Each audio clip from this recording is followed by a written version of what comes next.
দেবিদ্বারবাসী আমার পক্ষে আছে। আমার এলাকার বাজেট বন্ধ করে দিবেন, দেন। আমার এলাকার উন্নয়ন কার্যক্রম বন্ধ করে দিবেন, দেন। পুলিশ আমাকে সহায়তা না করার জন্য আপনারা ফোন দিয়ে বলে দিবেন পুলিশ যেন আমাকে সহায়তা না করে, দেন। আপনি এডমিনকে, প্রশাসনকে বলে দিবেন হাসনাতের এলাকায় হাসনাতকে সহায়তা করতে করিয়েন না, দেন, সমস্যা নাই।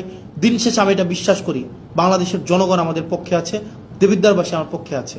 এবং আমার বরাদ্দ বন্ধ করে দেওয়া, আমার এলাকার পুলিশকে আপনারা ফোন দিয়ে বলে দিবেন আমাকে যেন হেল্প না করে, কোনো সমস্যা নেই। আপনি ধরেন এটা যদি মনে করেন আপনার এই ক্ষমতাটা স্থায়ী, এটা সবসময় থেকে যাবে, এটা এটা মানে মানে এটা কোনোভাবেই সম্ভব না। মানে আপনারা আমাকে অসহযোগিতা করেন, ওয়েলকাম। দেবিদ্বারবাসী জানে, দেবিদ্বারবাসী এমনি 17 বছর ধরে বঞ্চিত ছিল, হয়তো আর কিছুদিন থাকবে। আপনারা আমার হয়তো উন্নয়ন কার্যক্রম আটকাই দিবেন, আমার বিভিন্ন কাজ আটকাই দিবেন, পুলিশ হয়তো আমাকে অসহযোগিতা করবে, অ্যাডমিনিস্ট্রেশন আমাকে হয়তো অসহযোগিতা করবে, কিন্তু সত্য বলা থেকে আমাকে বিরত রাখতে পারবে না।